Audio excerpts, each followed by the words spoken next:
Hey guys, welcome back to the Cult Classic Kids Show. And today we're talking about Cowboy Bebop.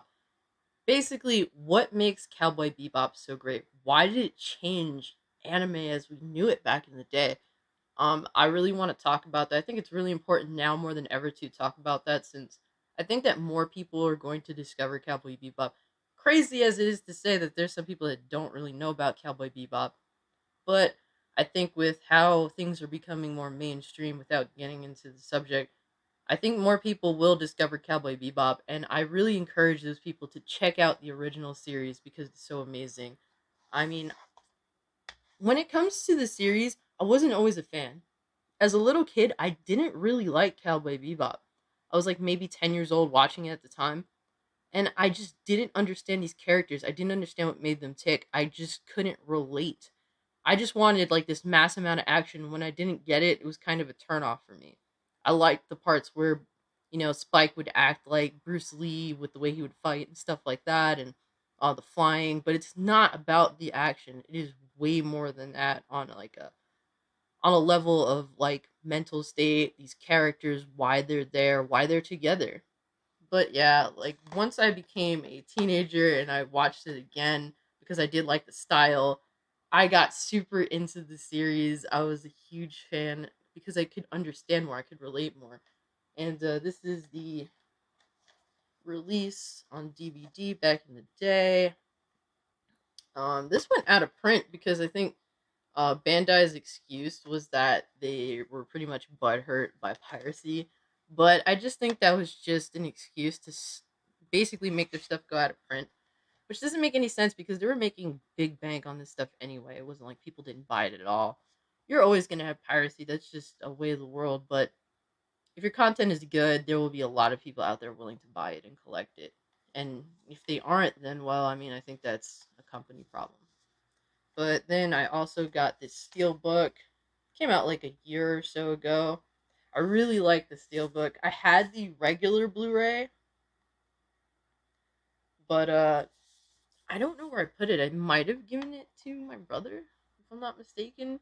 I can't remember. I just lose track of so much shit. And here's also the Cowboy Bebop movie. And if you're a fan of the series, definitely check out the movie. It is really solid.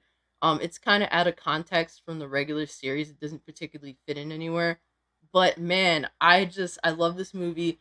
It basically is like the series, but in film format. Um, the art style is really great. Everything about this movie is awesome. Also, Elektra is honestly one of my favorite characters in the entire in Cowboy Bebop. She's just really fucking awesome. Like, you know, if you're looking for a real badass female character, she's it for sure. Like none of the fake shit that the media tries to force people to like the bitch from Star Wars. No. Like this is Elektra's actually a true fucking badass in her own right. But yeah, I mean, as I got older, as I understood Cowboy Bebop more, I became way more of a fan. I mean, you get Spike there, he's gonna point at y'all. Bang. Really cool. But yeah, I mean, look, Cowboy Bebop. Along with some other animes that I grew up with and I really enjoyed. And also, I got this hat recently. Really dope. I wore it to work the other day and I got a compliment on it, so it's pretty cool. But yeah, guys, without further ado, let's just get right into it. What makes Cowboy Bebop so great? Let's go.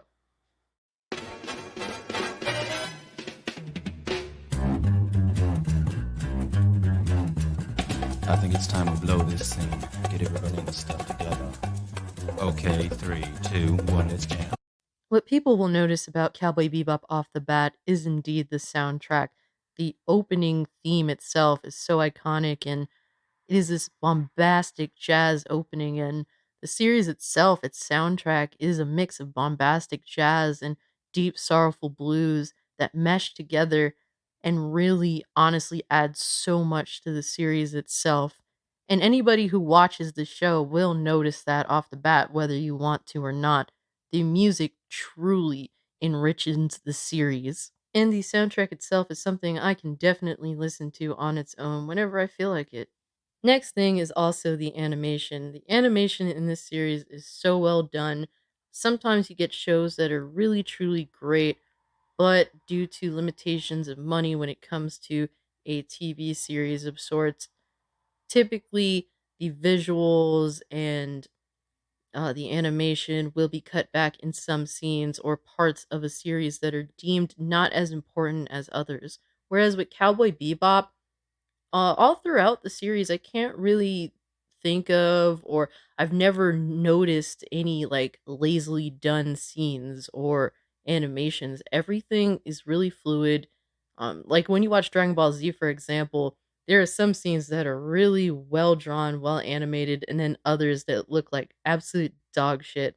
And it's very noticeable. Whereas in Cowboy Bebop, not at all. Everything seems to be done with care straight through from start to finish, and while it isn't the very best of the best, it is definitely high up there for a TV series. What is also so great about Cowboy Bebop is the tone and the setting itself. The tone mixes this Western with science fiction with noir all together. It's so weird how it does it, but yet it works out so well. And the setting really does reflect all of those things. It really is so weird to have these characters flying all these jets, going into space, doing all this crazy shit. Then when they're on the ground, it's like super western. I mean, Spike is wearing a sombrero and a poncho in the very first episode of the series, and all the guns and just the feels of the typical Western. It is really heavy despite literally these characters and this time period in a future setting. Cowboy Bebop manages to be so genuinely unique in what it does, yet it is so extremely 90s more than just about anything else out there. And that mostly has to do with the overall style that is presented. The presentation overall, super 90s, and to me, it is some of the coolest, stylish shit I've ever seen. The creators had this awesome vision in mind when they crafted this world and these characters, and their vision is truly amazing. Like, the style is something that I look to when it comes to this show. It's the style of this show is something I look for in just about everything that comes out, and unfortunately, I think that's my personal character flaw because there's not very much that does live up to a style such as this. Stuff that reminds me of like Trigun or Devil May Cry or Outlaw Star, like stuff like that just really um instantaneously gets my attention. And when we look at the main characters of this story, they're all very unique in their own right. But when it comes to Jet, Faye, and Spike, they all share one serious similarity besides being bounty hunters or having become bounty hunters, and that is the fact that they are all dealing with their past. They have yet to be able to walk forward. What is truly interesting about Cowboy Bebop is the series spends a lot of time with new episodes running into new characters, and these characters really don't have anything to necessarily add to the main narrative. And they're all different stories, what seems like almost every episode. But weirdly enough, Cowboy Bebop is not an anthology series, despite new stories in every episode, just about. The main characters getting involved in side characters' lives really does nothing to resolve the main character's own personal issues. It almost feels like maybe they're doing this in order to see if it has some sort of effect on them personally, but it really doesn't. And the show itself, the way that it is made, really goes to show that it doesn't really do anything for these characters being involved in these people's lives and maybe even helping to resolve their issues, whether the results are good or bad. Speaking of the main characters, let's talk about them. The first is Jet Black, and Jet Black was formerly a police officer, then he turned into a bounty hunter, and he's basically Spike's right hand. They work together. Of all the characters that are on the Bebop, Jet is definitely the really responsible one, the one that is doing all the shit that needs to be done. He is the most dependable of them all. And with Jet, he was indeed stuck to his past. He holds on to a broken watch, and that signifies his desire to go back to that time and live through that time where he was a police officer, where he did have the love of his life, and he felt as though that time period was so much better and it was almost perfect essentially. But as the series progresses to his episode where he does find some form of resolution in the reality that his ex really felt the exact opposite about the past. She felt as though it wasn't a good time at all. And essentially, it makes Jet realize that, man, it really wasn't that great after all. This was a farce in his own mind the whole time. And he's able to eventually move on from his past. And he's actually one of the earliest characters to do that. And Jet's story definitely has this kind of noir tone, which I really do enjoy. And to an extent, so does Faye. Now, Faye is more of a science fiction story in terms of her backstory. Faye happened to be the only survivor out of her family during space travel, and unfortunately, due to her injuries, she was put in cryogenic sleep, and she wakes up many, many years later in the future with no memory of her past. Faye is trying to figure out the things in her past, and she's trying to figure out where she belongs. But at the end, she comes to realize that she really doesn't have anywhere to belong to besides the Bebop. And Spike is a character that in the past he had originally been a part of a mob like syndicate. He had intended to essentially escape that lifestyle with the love of his life after doing one last job, but his love interest never did show up, and Spike barely managed to escape it all. And despite Spike escaping with his life, he honestly feels as though he's dead. And a part of that is because of how he feels, but also because of the fact that the people in his past do not realize that he actually lived through that event. Spike now goes through life feeling as though he's in a dream and he walks carefree, but he still has the past on his shoulders, the weight he chooses to carry. And because of Spike's blatant carelessness throughout the majority of the series, Faye feels as though, well, Spike, you just want to die. You really don't care about anything at all. And Spike says to the contrary, it's not because he wants to die, it's because he wants to find out if he was really truly alive. And these characters go through the series with the complication of having to deal with their past. Whereas when it comes to Ed, who is also a character that is on the Bebop, Ed is like the stark contrast of them because Ed doesn't really give a shit about her past. Really, she just looks at the bad situations and just says, fuck it." When when Ed deals with her father and realizes that, man, he doesn't give a fuck, she thinks about it for a sec. She's like, whatever. Next. And Radical Edward, she is a badass teenage girl who is a hacker and absolutely carefree. And her and Ein are like the best duo of all time. Her silliness really adds a nice dynamic, a nice contrast to the other characters on the Bebop. Same with Ein. Ein is really an adorable little doggy, a corgi, and Ein is just Ein, and we love Ein for who Ein is. And while I said that the series itself deals with a lot of stories that are individual stories with all these different new characters that the main protagonists do come across, it isn't an anthology series. There are some really key episodes in the series that really bring a resolution to these characters' story arcs. And honestly, a lot of it is something that it brings a lot of sadness. I do genuinely feel sad when, we realize that Faye has nowhere else to go to. What she was hoping for was something that she can grab onto of her past, and there was nothing there.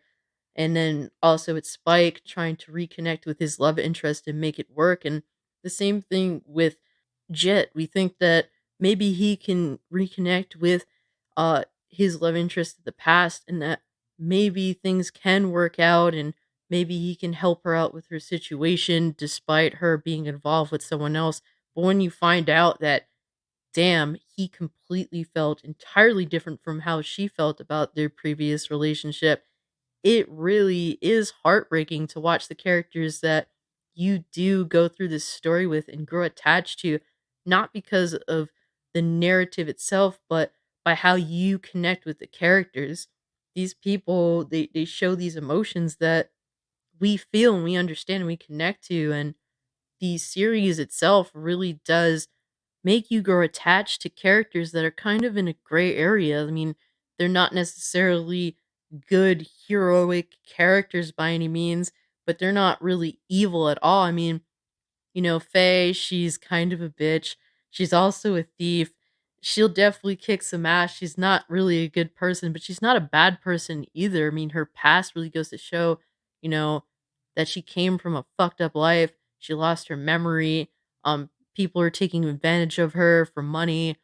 And then Spike, he belonged to a syndicate. He did clearly some shady shit in the past. And he kind of just lives life not giving a fuck. He's definitely not a character to necessarily look up to by any means. But I think, honestly, Jet, he's like more so the best of all of them. Like I said, he does have very good character traits. He's a very responsible dude. He's capable of doing a lot of stuff. He clearly has a lot of skills. But at the end of the day, he is still a bounty hunter, and bounty hunters are kind of like seen more so kind of as the scum of the earth kind of deal. Police don't necessarily like them, and definitely bad guys really don't like them. They're kind of in the gray area, and it really goes to show that these characters do fall in line with their line of work that they did choose. And what I really love about this series is, despite how crazy some of these characters are, really, they're just some bounty hunters just trying to scrape to survive. And I can definitely relate to that. Cowboy Bebop is just such a unique series. It is like comfort food. It'll make you laugh, it'll make you cry. There'll be some episodes that are really crazy, like bombastic, with some serious action, and other episodes where the characters are literally just lazing out in a bebop, not doing anything at all. You really don't know what you're going to get the first time you're watching the show. But I think that's what really draws you to it. Like, you can't stop watching because you don't know what the fuck is going to happen next. And you're just waiting for that moment where things really get serious. But you're also waiting around because you want to see some form of resolution come to these characters that the show has made you grow and attached to as it progresses. And while the show is definitely not necessarily audience pleasing by any means, it's something that you can't help but go back to just because you want to feel those feelings again, even if they're not necessarily good feelings at all. But the ride itself is just something so unique and so Cowboy Bebop. And also, just worth throwing in, definitely watch the movie if you haven't. The animation itself is cranked up a decent amount. It is very mature. The characters are as they always have been. Everything just feels awesome. It feels like an episode, but a really long form episode that really deals in some high stakes. It's essentially about a terrorist attacker dealing with biochemical warfare.